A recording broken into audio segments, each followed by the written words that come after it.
আগে একদম সাঁওতালি লুক সেজে নিয়েছি। আদিবাসীদের বিচ্ছিরি দেখতে। জোহার, আমি আরোহী মান্ডি, একটা সাঁওতাল বা একটা আদিবাসী ঘরের মেয়ে। আর আমি গর্বিত যে আমি সাঁওতাল বা আদিবাসী। আজকের ভিডিওটা আমি পুরোটাই বাংলাতে বানাচ্ছি, কারণ কিছু অশিক্ষিত আর অত্যন্ত নীচ মানসিকতার মানুষের আমাদেরকে নিয়ে যে ভুল চিন্তা ভাবনা, সেগুলোকেই আমি ঠিক করে দেখাবো। দিন ধরে সোশ্যাল মিডিয়াতে দেখছি বেশ কিছু সো কল্ড উচ্চ বর্ণের মানুষেরা আমাদের আদিবাসী বা আমাদের সাঁওতালদেরকে নিয়ে যা ইচ্ছে তাই কুরুচিকর মন্তব্য করে যাচ্ছে। এতদিন কিছু কারণবশত এসব নিয়ে আমি কোনো ভিডিও বানাতে পারিনি, কিন্তু এখন দেখছি আর চুপ থাকা যাবে না। যত আমরা চুপ থাকবো তত এরা আমাদেরকে পেয়ে বসবে। আর চুপ করে না থেকে এবার আমাদের রুখে দাঁড়ানো উচিত।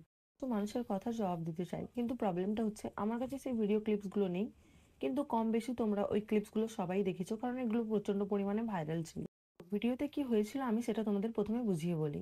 প্রথম ভিডিও যেটা আমি দেখেছিলাম, একটা মেয়ে রাস্তা দিয়ে একটা বাচ্চা ছেলে যাচ্ছিল, তো মেয়েটা ওকে ধরে জিজ্ঞেস করে যে জঙ্গলে কারা থাকে।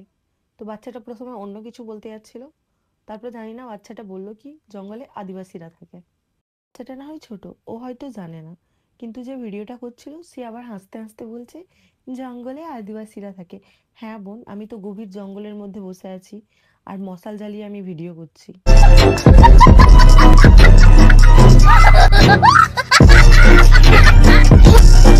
দেখতে পাচ্ছিস না? আজব। ভাই, আমরাও তোমাদের মতো চারটে দেওয়াল আর ওপরে ছাদওয়ালা ঘরেই থাকি, কোনো জঙ্গলে না। কি বুঝলে বোন? তাই এসব কুমন্তব্য করে নিজেকে অশিক্ষিত প্রমাণ করা বন্ধ করো। আচ্ছা, নেক্সট যে ভিডিওটাতে আমি দেখেছিলাম, এই ভিডিও ক্লিপটাও আমার কাছে নেই, তোমরা এটাও কম বেশি অনেকে দেখেছো। এটাতে বলা হয়েছিল কি যে আদিবাসীদের মতো খাচ্ছে। তো আমাদেরও হাত আছে, দেখো আমরাও হাত দিয়ে খাই, আমরা কোনো পা দিয়ে খাই না। তাই আদিবাসীরা কি বাঙালিরা কি হিন্দুরা কি মুসলিমরা কেমন খায়, সবাই আমরা মানুষ, সবাই আমরা একইভাবে হাত দিয়েই খাই, কেউ আমরা পা দিয়ে খাই না। অশিক্ষিত। এবারের ভিডিও ক্লিপ আমার কাছে আছে, ভিডিওটা দেখো তোমরা। সত্যি কথা বলবো একটা, আজকে না তোমাকে বিচ্ছিরি লাগছে দেখতে। আচ্ছা, যারা ভিডিওটা দেখছো তোমরা বলো তো, সত্যি রিয়াকে আজকে বিচ্ছিরি লাগছে না দেখতে? দেখো কেমন আদিবাসীদের মতো লাগছে। মানে আদিবাসীদের বিচ্ছিরি দেখতে দাদা এখানে এটাই বোঝাতে চাইছে। তো দাদা, তোমার বইয়ের থেকে অনেক সুন্দরী সুন্দরী মেয়ে আছে আমাদের আদিবাসীদের। জানি কখনো কারো সৌন্দর্য নিয়ে কথা বলতে নেই, তাও আমি এদের জন্য শুধু এটা বলতে চাই, দাদা তোমার বউ তো সেজে গুজেও এতটা সুন্দর লাগছে না যতটা সুন্দর আমাদের আদিবাসী মেয়েরা বিনা সেজে লাগে। আর সব থেকে বড় কথা, আসল সৌন্দর্য তো মন মানসিকতার হয়। বাইরের সৌন্দর্য তো প্লাস্টিক সার্জারি করেও চেঞ্জ করা যায় বা আরো সুন্দর করা যায়, কিন্তু মনের সৌন্দর্য কোনো সার্জারি প্রযোজ্য নয়। যার মন যেমন তার চিন্তা ভাবনা তেমন। আর আমি এটা তোমাদের কাছে ক্লিয়ার করে দিতে চাই, হয়তো হতে পারো তোমরা বাইরে থেকে রূপে সুন্দর, কিন্তু আমাদের আদিবাসীদের মন যা সুন্দর, অতটা সুন্দর মন তোমাদের আশা করি হবে না। আর এসব আমি তোমাকে কেন বলছি, তুমি তো এসব বুঝবেই না, কারণ তো তুমি অত্যন্ত নীচ মন মানসিকতার মানুষ। তো চলো এবার আর একটা ভিডিও দেখে নেওয়া যাক। আজকে আবার কি সাজলে? আজকে হচ্ছে আমি চম্পা কলি, এই যে আজকে একদম সাঁওতালি লুক সেজে নিয়েছি। জানি না এটা সাঁওতালি লুক হয়েছে কিনা, অবশ্যই কমেন্টে জানিও।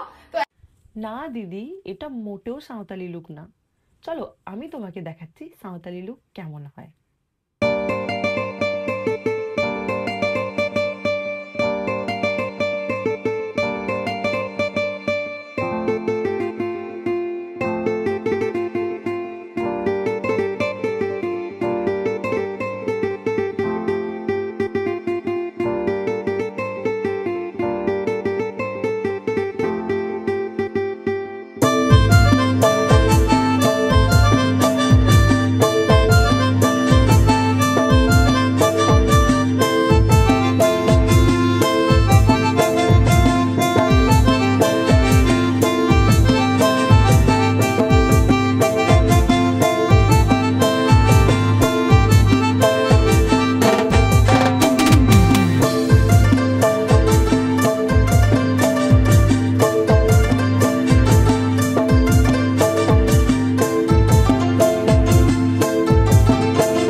আর এটা হচ্ছে আমাদের সৌন্দর্য, আমাদের গর্ব। মানছি তুমি কোনো খারাপ কথা বলনি আমাদের নিয়ে, কিন্তু তোমার ভিডিওর ক্যাপশনটা ওরকম কেন? সাঁওতালি সেজে কাউতালি করব, এটা আবার কি ধরনের কথাবার্তা? মানে কথার কোনো মানে বেরাক বা না বেরাক, ছন্দ মেলাতে পারলেই হলো। দেখো, আমাদের নাম নিয়ে এসব নোংরামি করা বন্ধ করো। আচ্ছা, এসব যে তোমরা ভিডিওর মধ্যে বলো শুধুমাত্র তোমাদের আনন্দের জন্য, পুরো একটা জাতির মনে কষ্ট দেওয়া, পুরো একটা জাতির মনকে ছোট করা, একটুও তোমাদের বিবেকে লাগে না? এসব করার আগে তোমরা একবার ভাবো না কেন যে ওদের কেমন লাগবে? এইরকম ভদ্র সমাজের মানুষ তোমরা, এরকম তোমাদের শিক্ষা? ছি! লাস্ট এটাই বলবো, এইসব নোংরামিগুলো বন্ধ করো, নাহলে শেষে কিন্তু এই সব কিছুর মাসুল গুনতে হবে তোমাদের। তো চলো, জোহার, জয় হিন্দ, বন্দে মাতরম, বাই।